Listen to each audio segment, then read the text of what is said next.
Hello everyone, good welcome. Evening ma'am. आज हमने सभी नेट वाले स्टूडेंट्स को बुलाया है जिनका यूजीसी नेट क्लियर हुआ है। बिकॉज़ इस बार मैंने देखा कि नेट क्लियर करना भी बहुत ही बड़ी बात है। द रीज़न इज़ कि अगर हम आपकी ऑल अगर हम देखें कि कुछ कुछ सब्जेक्ट्स ऐसे हैं जिसमें सिर्फ 2 और 3 और 4 यानी कि 10 बच्चों का ही जेआरएफ हुआ है, तो बाकी बच्चे क्या जो 11th नंबर पे आए हैं, 12th नंबर पे आए हैं, सो उनको नेट मिला है। अभी कल ही मैं एक बच्चे का और चेक कर रही थी रिज़ल्ट, ऑल इंडिया रैंक निकाली। ऑल इंडिया रैंक 17 आई हुई है, 17, और हुआ है सिर्फ ओनली नेट बिकॉज जेआरएफ हुआ ही नहीं।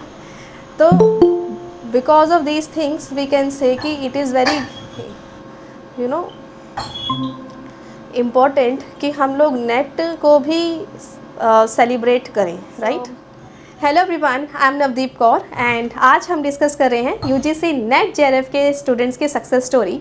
Because it is very important and अब क्योंकि आपके जो कट ऑफ वगैरह वो इतनी इंक्रीज़ होती चली जा रही है, तो नेट पाना भी अपने आप में एक बहुत बड़ी बात है एंड अपने आप में एक जीत है। तो मेरे साथ है अभी आटिका। सो कॉन्ग्रेचुलेशंस आपको। आपका सब्जेक्ट क्या है? Thank you ma'am. Ma'am environment science. Environmental science है, ग्रेट। तो यस मैम। आपने नेट जेआरएफ कैसे निकाला? मैम पेपर वन के लिए तो आपसे ही पढ़ा है मैंने। ठीक है। मैम जैसे आपकी क्लासेस होती हैं और मैम मैंने बुक वगैरह नहीं है आपकी, लेकिन जो आपके पीडीएफ्स हैं वो जो आप प्रोवाइड करते हैं ऐप में, हाँ उसी से जी। पढ़ा है मैंने पेपर वन के लिए। जी, ठीक है। So yes ma'am. How you feel कि आपका नेट हुआ है और आप इस सक्सेस को कैसे मतलब सेलिब्रेट करते हैं? मैम जी। अच्छा तो लगा था मैम, मेरा ना जेआरएफ चार चार मार्क्स से रह गया है, तो मतलब उससे भी मतलब वो हुआ, मैं डिसअपॉइंटेड डीमोटिवेटेड हुई हुआ। कि बस 4 मार्क्स से रह गया। Yes ma'am. जी, ठीक है। ओके। Yes ma'am. सो आप एक्चुअली कितनी देर पढ़ाई करते थे अपनी स्टडी के लिए?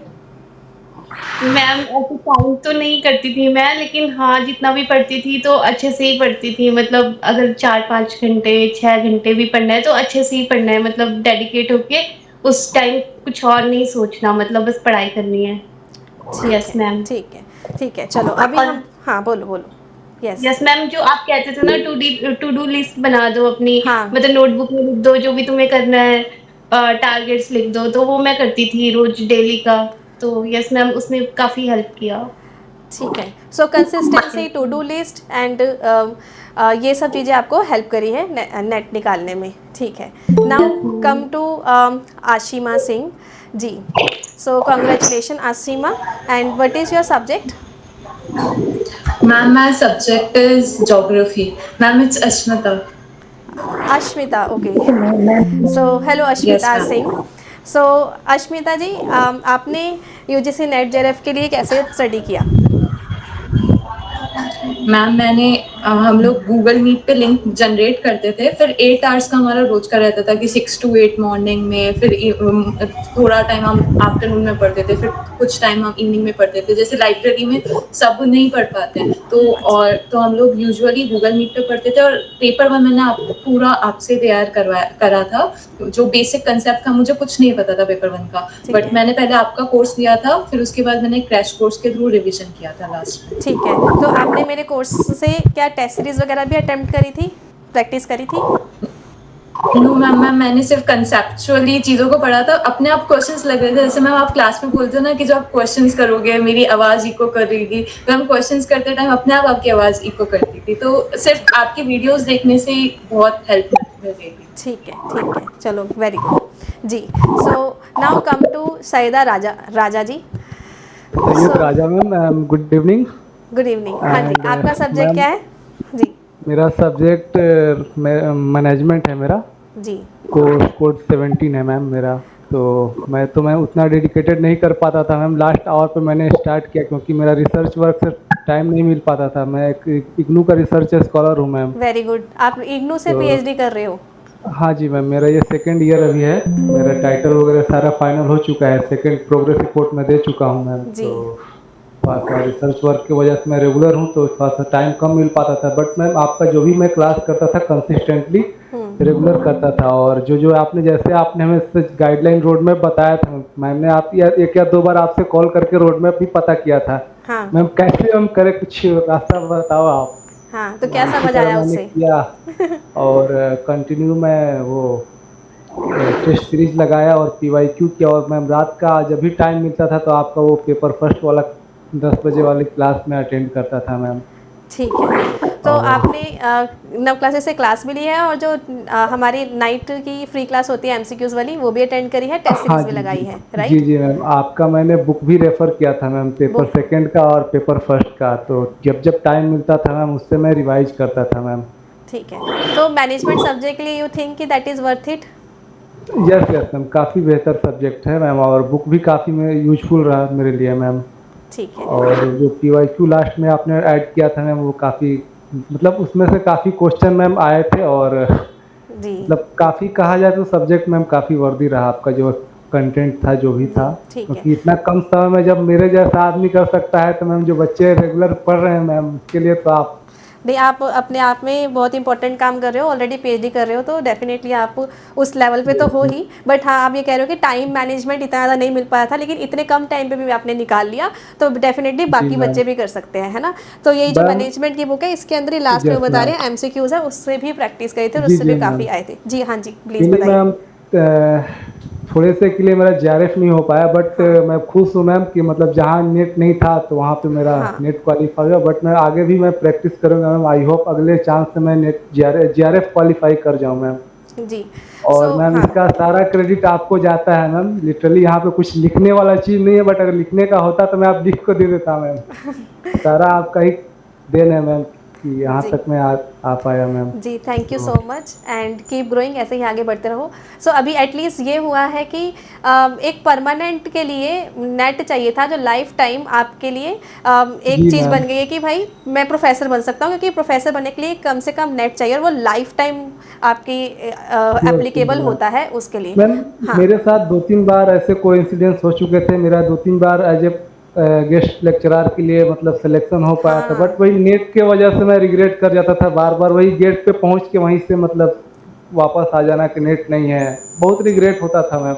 जी। और पीएचडी अब तो तो आपकी चल ही रही है, तो हाँ नेट है तो मैम। आपको एटलीस्ट सेटिस्फेक्शन है कि मेरे को अब, मतलब अगर आगे जे, वैसे तो कोशिश आपकी रहेगी कि आप जेआरएफ करें, बाई चांस अगर नहीं भी होती है तो एटलीस्ट आप प्रोफेसर बन सकते हो, है यस ना? Sure ma'am. At least you yes will yes ma'am. Become permanent professor also, ठीक है? जी क्योंकि जी उसके मैम। साथ साथ आपको पीएचडी भी एडवांटेज कर देगी, और उसके अंदर पेपर लिखोगे वो भी आपको डेफिनेटली एडवांटेज कर देंगे। जी मैम मैं हाँ, 2 पेपर अभी लिख चुका हूँ, अभी एक पेपर पे मेरा काम चल रहा है ma'am. Very good very good. जी और मैं सोच रहा था आपका वो रिसर्च मेंटरशिप प्रोग्राम ज्वाइन करने के लिए, मैं बस इसी के लिए टाइम का सोच रहा हूँ मैम, टाइम निकाल के अब ज्वाइन करूँगा मैम आपका कोर्स, जी ज़रूर, कुछ बेहतर वेरी गुड। गाइडेंस मिले। हाँ, बिल्कुल। जी और मैम। अच्छे लेवल के निकाल सकते हैं फिर paper. Thank sure you ma'am. Saida Raja ji. जी, थैंक यू मैम। नाउ हम ऋचा पंचाल जी से बात करते हैं। ऋचा जी, आपका सब्जेक्ट क्या है? एक आपकी आवाज़ नहीं आ रही, आप म्यूट हो। Good evening ma'am. हाँ, good ma'am evening. English literature है। इंग्लिश लिटरेचर है आपका ऋचा, वेरी गुड। सो आपको कैसा लग रहा है नेट निकाल के? मैम मेरा नेट सेकंड टाइम हुआ है, बट इस टाइम ना परसेंटाइल बहुत अच्छा है, तो हैप्पी है। अच्छा, I missed my JRF by some marks, so हाँ रिग्रेट है, but next time I will get it surely. ठीक है। सो आपने 9 क्लासेस से पेपर 1 स्टडी किया था, है ना? तो उसके बारे में बताइए, कैसे स्टडी किया था? मैम मेरा क्या है ना, फैमिली में मुझे मतलब उतना ज़्यादा टाइम नहीं मिल पाता कि मैं अच्छा, बैठ के स्टडी करूँ। सो मेरा जो मेन रहता था वो ये था, ऑडियो ने मुझे बहुत ज़्यादा हेल्प किया था मेजर लेवल। रात को आपका 10 PM क्लास, मैंने उसी से स्टार्ट किया था, एंड देन आई फील कि मुझे रिवीजन कोर्स परचेज करना चाहिए, बिकॉज उन क्लासेस को देख के फील हो जाता है that you need it. Yes. मैंने उसके बाद वो कोर्स परचेज किया, एंड उस कोर्स ने मुझे विद इन 1 मंथ जितने भी क्वेश्चंस मैंने किए हैं, 32 अप्रोक्स 33 क्वेश्चंस मेरे राइट हैं, एंड आई थिंक उसमें मेजर रोल उस कोर्स का रहा है। जी so I am happy and family भी हैप्पी है। जी, very good, congratulations and keep growing. हम समझ सकते हैं कि आप मैरिड हो और उसके अंदर work and study and you know work और अपना डेली लाइफ को मैनेज करना, लाइफ मैनेज करना इज़ वेरी डिफ़िकल्ट जी। So congratulation for the achievement, keep growing. हाँ जी, तो Jasmine ji. Good evening ma'am. हाँ जी, गुड इवनिंग। और आपका क्या सब्जेक्ट है? मैम मेरा सब्जेक्ट कॉमर्स है। कॉमर्स है, तो कॉन्ग्रेचुलेशन कॉमर्स में आपका नेट निकाल के। तो अब आपको कैसा लग रहा है? मैम बहुत अच्छी फीलिंग है क्योंकि मैंने अभी जस्ट अप्रैल में ही अपनी मास्टर्स कंप्लीट करी है। अच्छा। तो मेरे पास सिर्फ मई और जून का टाइम था जिसमें मैंने आपका क्रैश कोर्स लिया and I started my preparation and मैंने आपकी बुक्स, तो मेरे पास एमसीक्यूज वाली बुक्स तो पहले से ही थी। तो जब जब मास्टर्स के टाइम पे मुझे टाइम लगता था तो मैं अपनी लाइब्रेरी में जाके वो सॉल्व करती थी। बट वही कि मास्टर्स के साथ इतना अच्छा मैनेज नहीं हो पाया। बट अब जब मास्टर्स कंप्लीट हो गई तो मैंने आपकी कॉन्सेप्ट बुक्स भी मंगवा ली दोनों। तो मैं रोज़ सुबह पहले क्रैश कोर्स वाली क्लासेस लगाती थी, फिर उसके बाद उससे रिवाइज करती थी। फिर अभी जब आपने टेस्ट सीरीज स्टार्ट कर दी तो रोज टेस्ट देती थी। एंड ठीक है, कभी कभी मार्क्स थोड़े ऊपर नीचे जाते थे बट एक मोटिवेशन आती थी कि यस हमें करना है और हो जाएगा। And ma'am I just wanted to share कि मेरे पेपर 1 में 78 मार्क्स आए आउट ऑफ 100। अच्छा, वेरी गुड, कॉन्ग्रेचुलेशन। बहुत ज़्यादा डरती थी पहले पेपर 1 से कि यार साइंस पढ़नी पड़ती है, मैथ्स है, बहुत डर लगता था कि अच्छा। नहीं नहीं नहीं हो पाएगा। बट जब टेस्ट सीरीज दे दी ना, बहुत सारे मॉक टेस्ट दे दिए, उसके बाद एकदम ऐसे कॉन्फिडेंस हाई हो गया था कि पेपर 1 बहुत बेस्ट जाएगा। मुझे ऐसा लगता है कि मेरा जेआरएफ इसलिए रह गया क्योंकि पेपर 2 में कुछ कुछ वीक एरियाज थे जहाँ मेरे मार्क्स कट हुए। बट डेफिनेटली अब मैं आपका कोर्स फिर से लेके फिर से प्रिपरेशन स्टार्ट कर दूंगी। ठीक है, सो अब आपको पता चल गया कि आपकी इतनी अच्छी प्रिपरेशन हो गई पेपर 1 के, जो पहले कभी भी हमने ग्रेजुएशन पोस्ट ग्रेजुएशन में पढ़ा ही नहीं होता। और Yes, ma'am. अब आपको पता है कि थोड़ा सा और मेहनत अगर हम करेंगे तो अब जेआरएफ भी आ जाएगा। Yes, right, ma'am. ठीक है, चलो, all the best for your future now. Thank you ma'am. जी। Suchita Yadav ji, are you here? Yes ma'am. जी, very good. So what is your subject? Ma'am मेरा सब्जेक्ट संस्कृत है। अच्छा जी, नाइस। जी मैम। तो आपको कैसा लग रहा है नेट निकाल के? अच्छा लग रहा है मैम। ठीक है, सो आपने कैसे प्रिपेयर किया था अपनी स्टडी के लिए? हम पेपर 1 के लिए तो आपकी बुक ली थी मैंने। मेरा मीडियम हिंदी है तो स्टार्टिंग में दिक्कत हुई थी थोड़ी। फिर आपकी वीडियोस वगैरह देखी, स्टार्टिंग से लॉन्च करी थी वगैरह, बहुत टफ लगती थी, मेरे धीरे धीरे समझ आने लगी वो आने आपसे लगी। वीडियो देख के। जी मैम। ठीक है, ठीक है। तो मतलब कि आपको हिंदी मीडियम होने के बाद भी एटलीस्ट थोड़े से एफर्ट आपने डेफिनेटली लगाए होंगे वर्ड्स को समझने के लिए, टर्म्स को समझने के लिए, लेकिन उसके बाद फिर आपको समझ में आने लग गई, राइट? जी जी मैम। जी। तो आप कैसे फिर पढ़ते थे, मतलब यहाँ पे अब हिंदी मीडियम वाले बच्चों को भी आइडिया मिल जाए। जी। जी मैम, मेरा भी पीएचडी चल रहा है मैम, Very तो good. साथ साथ दोनों चीजें करती थी मैं। धीरे धीरे समझ में आया, लेकिन फर्स्ट पेपर में स्टार्टिंग बिल्कुल भी समझ में नहीं आता था मेरे, क्योंकि मेरी मैथ और इंग्लिश स्टार्टिंग से छूटी हुई है। मैं आर्ट से पढ़ी हुई हूँ तो मेरे पास संस्कृत था स्टार्टिंग से, तो आप, लेकिन धीरे धीरे हाँ, आपसे जी मैम। हाँ, तो आपको लगा कि इस बार मैथ्स के क्वेश्चन आप सही करके आए हो? सारे सही गए थे, मैं थोड़ा लेकिन कर लिया था आपको पटक करके मैं। ठीक है, very good. So improvement is there, है ना? और आपका ये फर्स्ट टाइम नेट हुआ है? जी मैम, फर्स्ट टाइम। चलो, कॉन्ग्रेचुलेशंस। ठीक है, और अब आपके पास परमानेंट एक चीज़ है कि लाइफ टाइम नेट है, और आप अब आगे प्रोफेसर बनने के लिए भी रेडी हो, और आपका पीएचडी चल रहा है, तो that combination will definitely help for you also. जी। Uzma Yes, madam ma'am. जी, thank you Suchita ji. Thank you ma'am. Ma'am हाँ, गुड इवनिंग। बताओ जी, आपका क्या सब्जेक्ट है? मेरा आवाज़ थोड़ी, हाँ जी, सुचिता जी आप अब म्यूट कर लो। जी, बताइए। उज़मा। मेरा कॉमर्स। हाँ, ठीक है, तो आपने कैसे प्रिपेयर किया था उज़मा? मैम मैंने ना सब कुछ सेल्फ स्टडी से ही किया था YouTube पे। वैसे मैंने कोई पेड कोर्स लिया नहीं था, बट मैंने आपकी यूट्यूब वीडियोस देखे थे। और अभी मैम मेरा फाइनल ईयर है मास्टर्स का। मैंने जून 2024 में अपना फर्स्ट अटेम्प्ट दिया था। जब मैंने इसके बारे में देखा था कि हाँ ये भी एक एग्जाम है नेट का, देके देखते हैं, पेरेंट्स को बताया, उन्होंने बोला पहले एक बार देके देखो क्या होता है, कहाँ पर तुम स्टैंड करते हो। तो मैम मेरे को जितना था मैंने उस हिसाब से वो एग्जाम दिया था, उसमें मैंने कुछ ज्यादा तैयारी की नहीं थी। अच्छा। बस थोड़ा सा ही ऐसे ऊपर ऊपर से देखा था, और पेपर 1 तो मुझे आता ही नहीं था। पेपर 1 ये है कि थोड़ी सी मेरी मैथ्स पे और थोड़ा इंग्लिश वगैरह पे थोड़ा मेरा कमांड, तो मैंने वो कर लिया था। बाकी ईवीएस और इनमें हायर एजुकेशन में मार्क्स रह गए थे, इसकी वजह से मेरा ना फिर वो रीनेट हुआ था एग्जाम। तो नेट में फिर उसके बाद वो दिसंबर वाला भी दिया था, तो उसमें वो 2 महीने का ही हमें गैप मिलता है। मुझे नहीं लगता उसके अंदर हम कुछ नया पढ़ के दे सकते हैं। जो हमारा प्रीवियस जो हमने पढ़ा हुआ है उसी के बेस पर दूसरा वाला एग्जाम भी हमने दिसंबर 2024 का दिया था। तो मैम दोनों में मेरा सिर्फ पीएचडी ओनली हुआ था। फर्स्ट अच्छा वाले में 91% आयल थी, देन दिसंबर वाले में थोड़ा इम्प्रूव होके 96% हुई थी। वो मेरा फर्स्ट ईयर ही था मास्टर्स का। अच्छा अब मैं सेकेंड ईयर में हूँ, तो मैम मेरा नेट हुआ है। मैंने सोचा था इस बार जेआरएफ हो जाएगा क्योंकि एग्जाम मेरा अच्छा गया था, हाँ, बट वो 5 क्वेश्चन से रह गया था।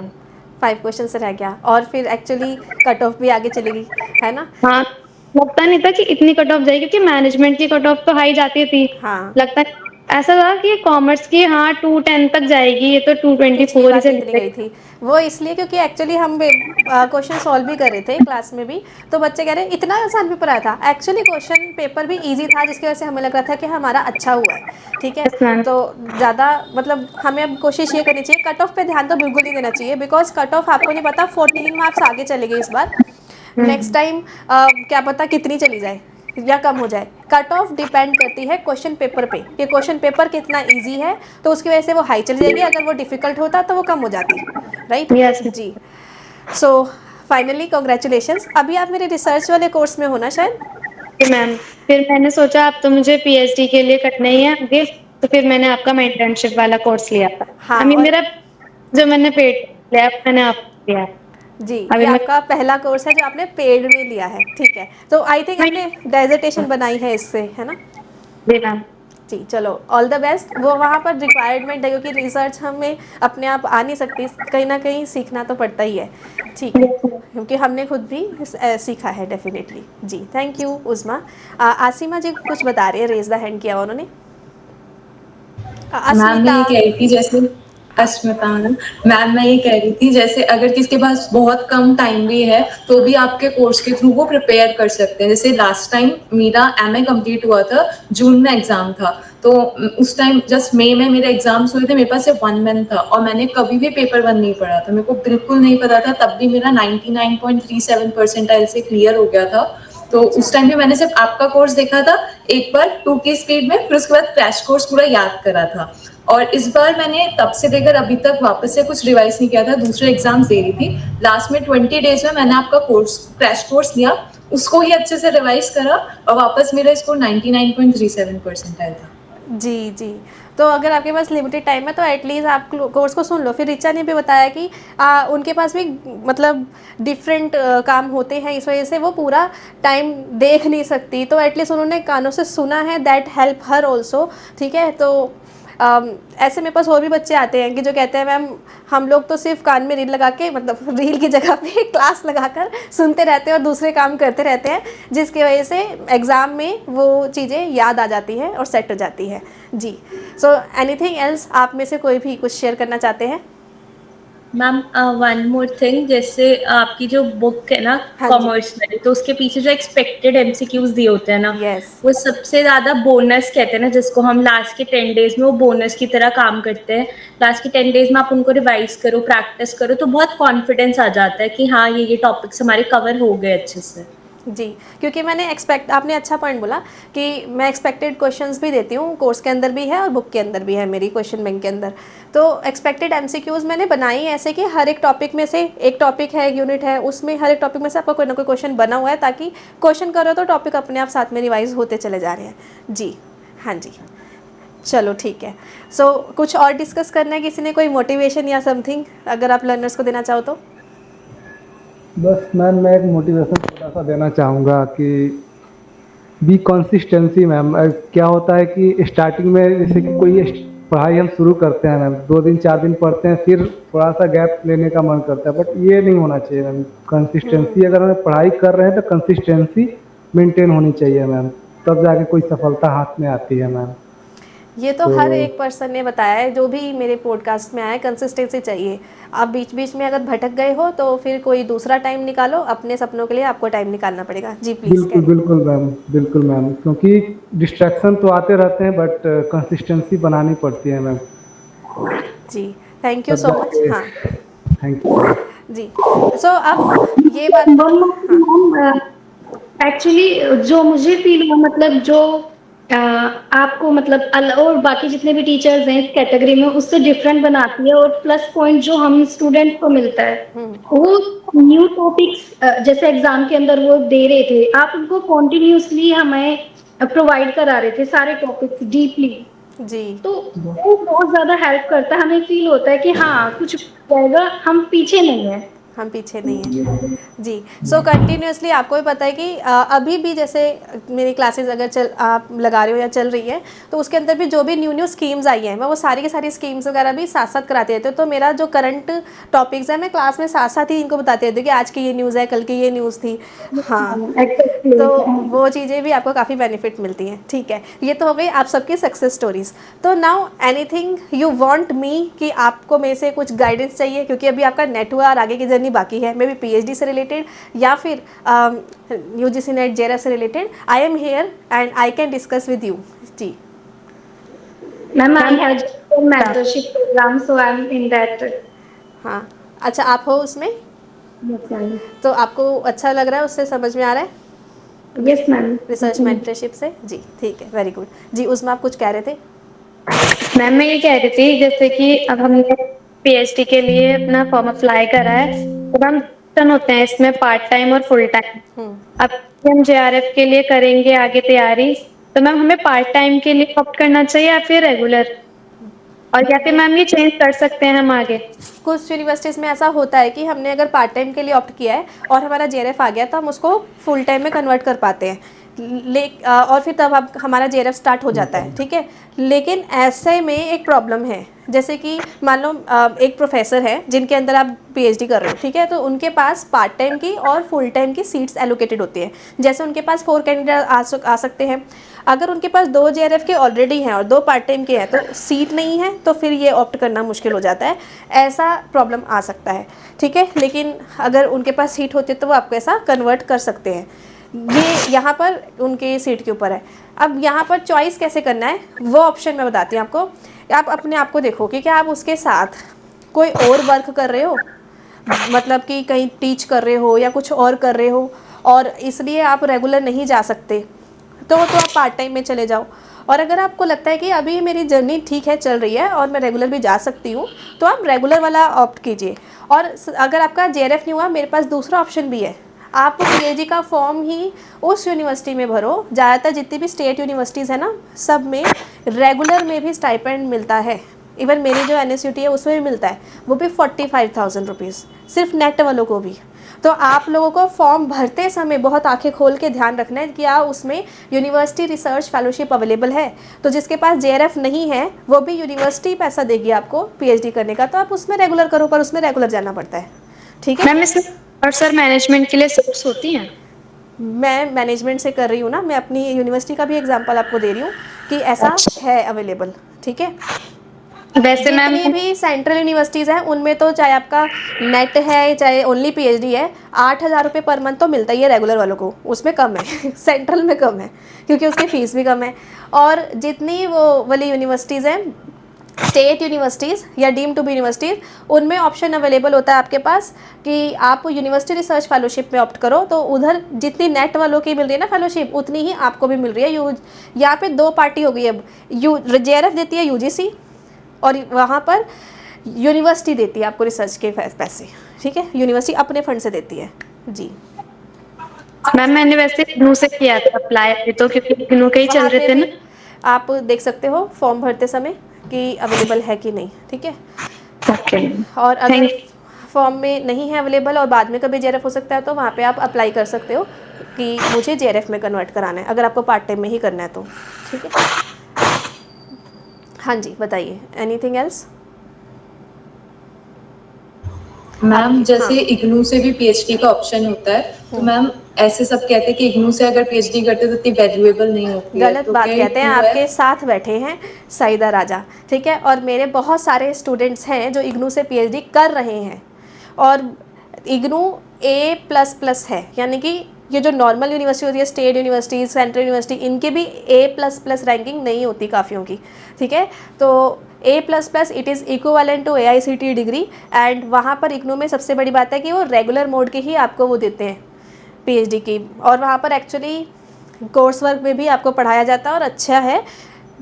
और आप इनसे भी, आप वो आ गए हैं आपको आंसर देने के लिए, उनसे भी पूछ सकते हैं। जी राजा जी, आप, मैं सही कह रही हूँ? बिल्कुल 100% श्योर मैम।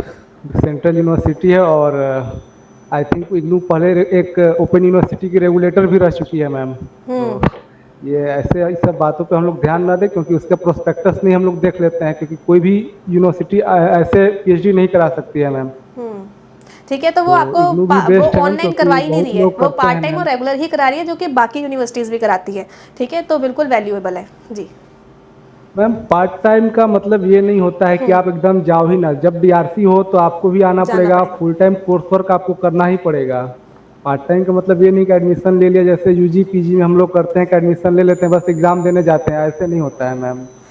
जी फुल कोर्स वर्क करना पड़ेगा, देन एग्जामिनेशन देना पड़ेगा, देन आपको DRC अटेम्प्ट करने पड़ेगी, और जो भी फॉर्मेलिटीज़ है वो आपको पूरा करने पड़ेंगे, तब जी। जाके मतलब PhD अवार्ड होती है मैम। ठीक है, तो इंडिया में 2 तरह की PhD अलाउड है, पार्ट टाइम एंड रेगुलर, और इन दोनों में यस ही मैम। आपको कोर्स वर्क पे पूरा जाना पड़ेगा, 6 महीने के 6 महीने पूरा कोर्स वर्क के टाइम पे तो। और बीच बीच में अपने गाइड से मिलने 1 हफ्ते में एक बार चले गया, जैसे भी आपके गाइड के साथ बॉन्डिंग है वैसे, ताकि आप उनके हिसाब से रिसर्च करते चले जाओ। तो ये सारी चीज़ें उस पर भी होती है। तो I hope that clears your doubt जी। यस। एनी अदर थिंग, किसी को कुछ डिस्कस करनी है आज? डन है सब कुछ? ठीक है, चलो। सो आपके सक्सेस स्टोरी के साथ साथ बहुत सारी चीज़ें हैं जो आपके भी डाउट थे, वो हमारे आज क्लियर हुए हैं।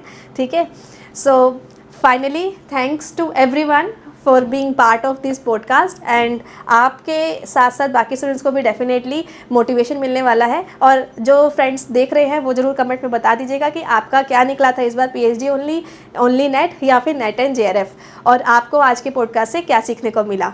So thank you so much and keep growing. All the very best for your future ahead. ठीक है, I know and I wish कि आप बहुत अच्छा करने वाले हो आगे अपनी लाइफ में। ठीक है, thank you. Thank you so much ma'am. Thank you ma'am. Thank you and dream, believe, act and achieve. जी शुक्रिया।